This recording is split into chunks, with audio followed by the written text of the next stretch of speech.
1994. Our family were distributors, just like you. And we had no desire. We never started a company because we thought we could do it better than anybody else. We had no desire for ownership because business ownership sometimes has its challenges. You got to think about a lot of different things. When you're out there in the field, all you really have to focus on is growth and being positive and personal development and the fun stuff. Leave inventory control and product authorization and legal stuff to the corporate. And that's what we were doing. And our life was going well. At the high point, our family, between my two sisters, my parents, myself, and my brother, together as distributors, we were earning $350,000 a month in income. And we were selling a black liquid health tonic called KM. And it was not a dessert topping. The reason Vemma tastes good is because I said I will not spend the rest of my career with something that tastes like motor oil. So, everything happens for a reason. So 1994 rolls around. In February, I remember working up in Salt Lake City on a video because corporate could not market their way out of a paper bag. And so I was working on a video and I got a phone call. Your mother has a brain tumor. And for the first time, I was scared.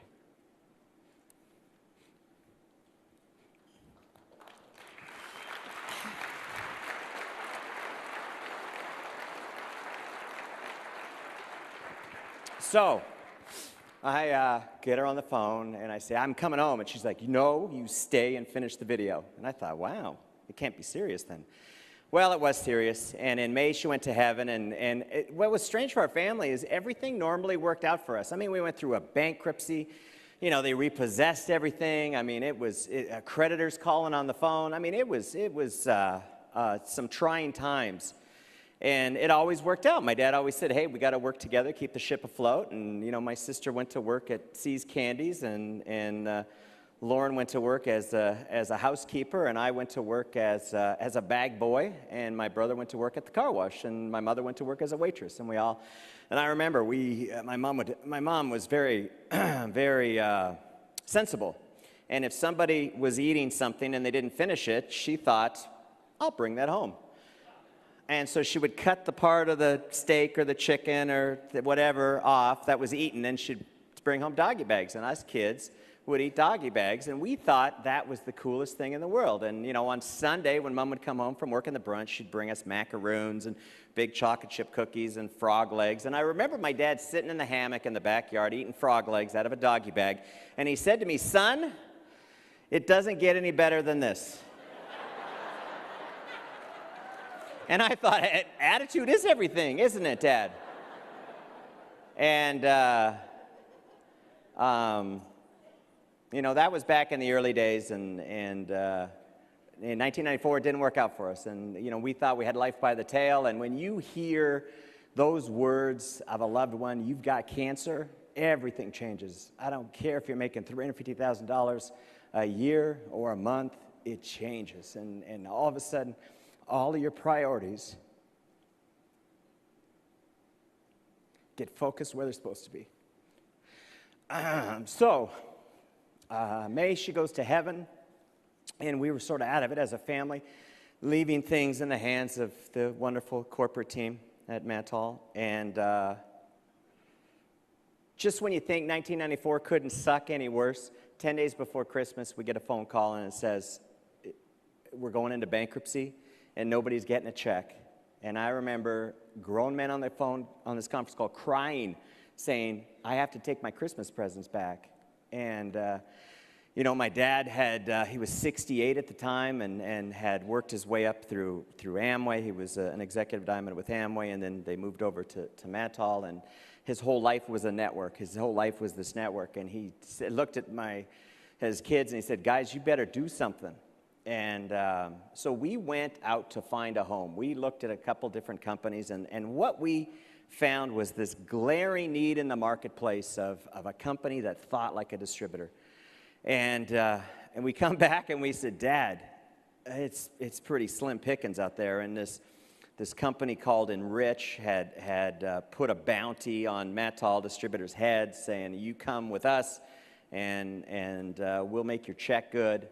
And the family started panicking, and we thought to ourselves, you know what? If those monkeys can run a company, we can run a company, and let's start a company that thought like distributors. So Christmas, the holidays in 1994 were kind of a trying time, but it was almost like God said, here is your wake-up call. You know, let's get it together. We got bigger things ahead. And March of 95, we launched a company called New Vision, and I remember that we had, and the New Vision, we merged New Vision over into Vemma. There's some New Vision people in the audience. How do you guys like Vemma? Hey, there you go. And I remember going to church on Sunday, because we're thinking of a name. You got to think of a name. It's a big, big deal. And to come up with a name that's hopefully going to last forever. And I remember the pastor talking about, you need a new vision for the 90s. And I got goosebumps on my arms. I said, New Vision, that is it. And Peter Riley was our attorney at the time, and he helped us with the actual, before he worked for us, he helped us with the actual incorporation of the New Vision company. And we started, and you know, the biggest knock against the family was, you guys are just a bunch of distributors. What the heck do you know about running a company? And that's when my dad's philosophy really kicked in, where we said, hey, we don't know how to do operations, and we don't know how to do fulfillment, and we don't know how to do accounting. But you know what we know how to do is lead. And you can hire all that other stuff done. And so we started New Vision, and it was humble. I mean, you know, to earn $350,000 a month, you know you've got to have a big team. And only 1,900 people came with us, and everybody else kind of scattered in the wind. I wonder what they're doing now. But my dad told us the story of, you know, Gideon's army, and he goes, you don't need everybody, you just need the people that you're supposed to have. And that's what we have here tonight, the people we're supposed to have. And we got started. We did $125,000 our first month, and after 6 months, we were doing $500,000 a month. And a guy by the name of John Valenti comes to us and says, hey, I've got this audio tape that I want to mail out, and when people call, I'll sell them minerals, essential minerals, which is in our Vemma formula. And I always want to be an encourager, and I'm thinking, here's a 23-year-old kid that wants to mail out tapes and wait for the phone to ring. And I said, okay, go ahead. You know, I'll encourage you. And he calls me back at 10 o'clock at night at home about 2 days later. And the phone rings, and you can imagine how happy you are to hear from a distributor at 10 o'clock at night on your home. And he says, I have to quit your company.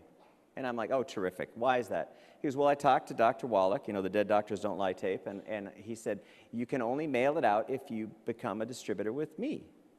And so he goes, I'm going to join Dr. Wallach. And I said, well, you know, John, you seem like a smart enough kid, and you probably could run 2 companies, and so why don't you just join his and mail out the tapes, and when the phone rings, does he have flavored minerals? And John said, and if you've ever tasted unflavored minerals, it is the nasty. It makes KM taste like a dessert topping. I mean, it's nasty. And I said, why don't you just ask the people, do they want flavored or unflavored? If they want unflavored, you sell them his. If they want flavored, you sell them ours. $20 million later, I paid their family because of that one little comment that I happened to make at 10 o'clock at night when I didn't feel like talking to anybody. And it was $20 million. And so, fast forward, New Vision, $27 million a month in sales. And the wonderful government officials at the regulators come knocking on our door and say, hey, let's see the verification for these claims that are being made on this audio tape. And my brother and I looked at each other and we said, there's claims on the audio tape? To give you an idea how many tapes were going out there, we were paying because Dr. Wallach didn't want to sell me the tape. And I went to meet him in Seattle, and I said, you know, Doc, he goes, you can buy my books, but I ain't selling you the tape. And I'm flipping through his books in a Sizzler in Seattle. And I said, Doc, you know, a lot of this stuff in your books are the same stuff you talk about on your tape. And he says, what's your point? And I go, it's kind of like a book on tape. I didn't think about it that way. 25 cents a tape. I'll sell it to you. And I said, fine. We were paying him $80,000 and $85,000 a month for these tapes in royalties. And $27 million a month, the regulators come say, you can't say this, and you can't say that, and you can't say this, and you can't say that, and you can't say this. And the great news about it is they never fined us. We, didn't have any of those kind of challenges. But, we just pleaded mea culpa, and we made the changes. And all of a sudden, because we didn't breed any leadership, it was just all mail out a tape and wait for the phone to ring. We didn't have anything like auto delivery. We hadn't invented that yet. And all of a sudden, sales started dropping. And so we started trying different things. And finally, sales got down to $1.9 million. And I'm thinking a month from $27 million. Does anybody have a calculator? Leaders flinging and flying. Hey, you're nice, but I'm out of here. And in the meantime, my father had died from a heart attack. Just one tragedy after another. And you want to take that. Those two things that happen to you, and you want to have. My dad always said everything happens for a reason, and there's something positive. There's a seed of equivalent or greater benefit in anything that happens, and so we wanted to be able to find something great. And so I come up with this, and I didn't come up with the concept of Vemma. Can you believe it? A guy by the name of Dan Putnam came to me. He was a New Vision guy, just started. He goes, "Hey, I got this idea. I want to start a binary company and sell Essential Minerals and Mangosteen Plus, and on their first order through a binary, and then put them into the unilevel on the New Vision side." And I went, "Hey, I'm an encourager. Hey, that's good. Just go ahead. You place an order, I'll ship it." Next day air at 1.9 million. I mean, bring them. I'm looking for the orders here. And he goes away and he comes back. He says, "I can't afford to do the programming and all that kind of stuff." So the idea died. But a guy by the name of Dave Rasmussen said, he didn't say it. He bugged the crap out of me like every 2 weeks, every 3 weeks. He's coming in my office. "Dude, you should really do this. I mean, this is a really good idea." So after, I don't know, Dave, what, a month, 2 months? How long did I wait? 9 months. 9 months of him. Just every, 2 weeks, 3 weeks? It was relenting. He was relenting. Dave should be telling this story. And comes in, and I finally say, "You know what? I guess I had forgotten how much work it takes to start a company." I said, "You know what? We're going to do this, and it's going to be called," get a load of this, "One Focus Marketing." It's catchy. Doesn't it roll off the tongue? Welcome tonight to the One Focus Marketing event. So Peter Riley says, "Dude, that name sucks." And Peter Riley came up with the name Vemma. He took all of the letters, and it was like Scrabble, and he was making the words out and all this kind of. And Peter Riley actually came up with the name Vemma. And I went, "Vemma, okay, that's cool." And so we launched Vemma, and a month or two either before or after we launched, my number one distributor, John Valenti, decided to quit, decided to sell. He goes, "I'm out of here." And I'm like, wow, how do you spin that? If Vemma's so wonderful concept, you're number one guy, you paid his family $20 million to, he's out? That's not marketing brochure copy. I mean, that's just a tough thing to explain. My brother, everybody's asking me, how come your brother's not a part of this? My brother decided that he wanted to sell out. We are family owned and operated. I own 75% of the company. My sisters own 25% of the company. And hope you guys are okay with that. And so we rolled up all our quarters, and we decided to pay my brother off, and he decided to go in a different direction. That was tough. That's no. Okay, so here's what we got. Your brother leaves you. Your number one guy leaves you. I think 6 months later. Tom, when was your car accident? All right. So we launched in November of '04, and 7 months later, our number one guy almost dies in a car accident. And the reason I'm telling you all this is because you guys got to understand, when you leave here, this is like a nice warm bath that we're all in. And when you leave here, it can get cold out there. And there's an analogy of a crab pot.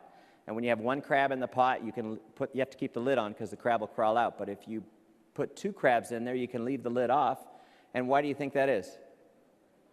Because if a crab tries to get out, the other crab's going to do what? It's going to pull him back down.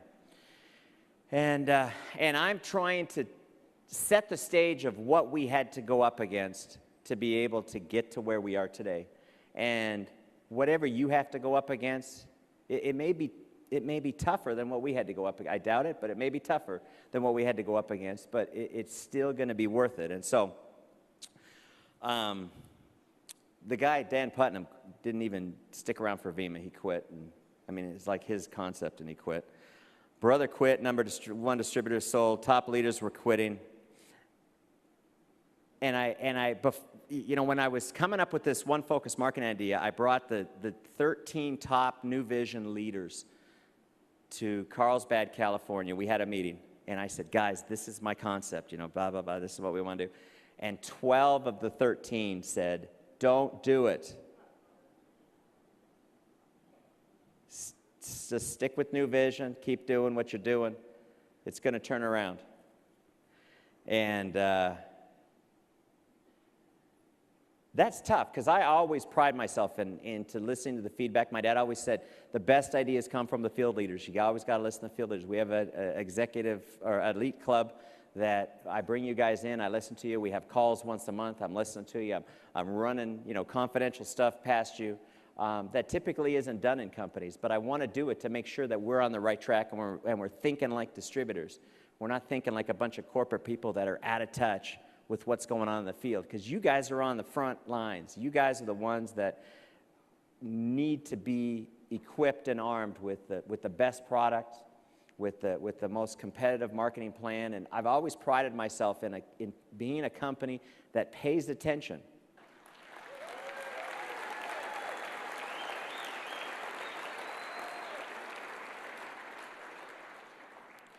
So we got started with this little Vemma concept, and it was cute. We had a green bottle, and we had a purple bottle, and you mix them together.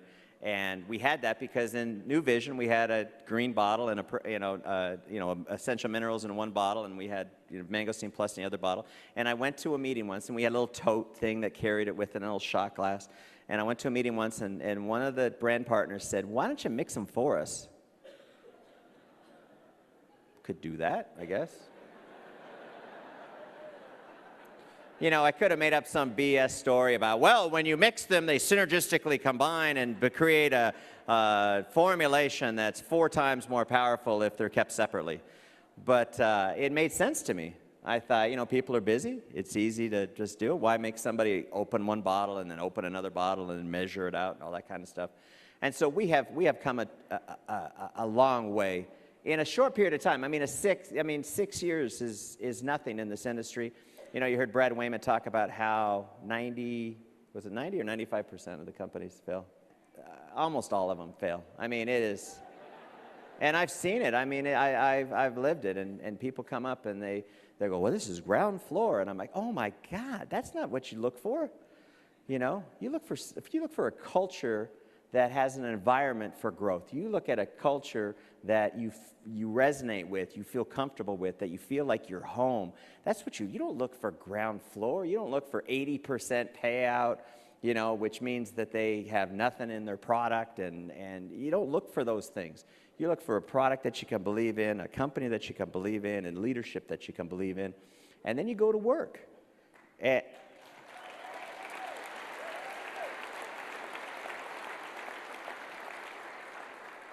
And there's going to be people that are going to pick on you. I remember when I was selling advertising, and I worked Mattall part-time for 6 months, and at 6 months I was making $2,000 a month, and I just hated my job, and I thought I could eat Kraft macaroni and cheese and go full-time.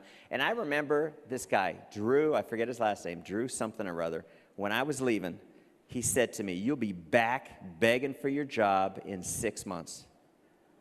And I thought, I didn't need that on audio tape back then or CDs, because it was up here in my head. And you tell me something like that, I should give that guy ownership in this company if I knew what his last name was, because I owe so much to that comment that he made. Because you want to talk about a strong why? My why at that time was, I'm not going to let him be right. Because I am going to fight for what I do not want to be in a job the rest of my life God did not put you on this planet to be a servant to everybody for the rest of your life. He put you on this planet to prosper and thrive. So, our story is 6 years later, a very happy ending, but it's not the ending, it's just a chapter. And it's a story that has yet to be finished being written. And the great thing about our story is you guys are the authors. You guys are the ones that get to decide how this comes out for you and for all the people that you don't even know yet. I mean, I talk about a pebble in the pond and the ripples go out. The thing that excites me about an event like this is because you guys are fired up and you're determined to make a difference. And there's people you haven't even met yet that are going to thank you, like the people coming across the stage. How grateful they were that somebody took the initiative and somebody overcame the fear to talk to them about this mission that we're on. And you want to know something? You saw people from all over the world come across the stage, and there's people in your neighborhood that are just like this. There's people in your workplace that are hurting physically, they're hurting financially, or somebody. You know, I was talking to John Fina when he came off stage. He goes, you know, I heard those stories, and I've got 2 people in my family that have those same 2 health challenges, and I got to go talk to them right now. And that's the way this business works. This business is growing organically. We're not launching a big Madison Avenue advertising campaign. You know, we just count on you guys to get excited about what you have in your hands and do something, because this business can transform your life forever and your children's life and their children's life. You know, I was doing an interview once, and they go, so what's your exit plan? I guess in corporate, you know, I'm not a real corporate guy. I hire guys that are real corporate guys. I'm a field guy.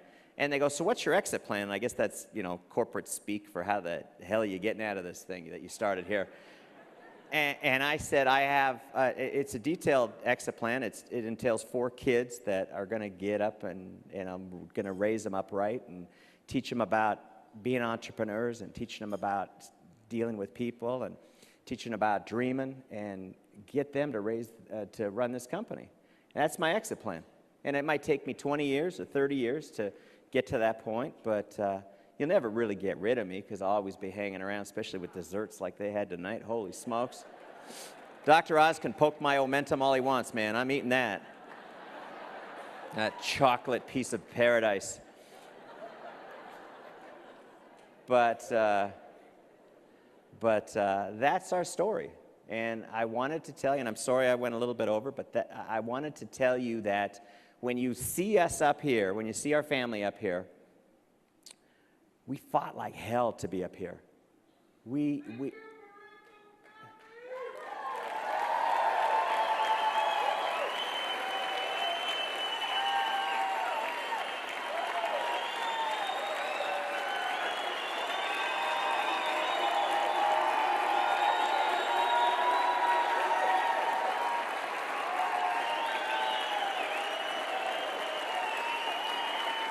All right, guys. Thank you. But you guys, thank you.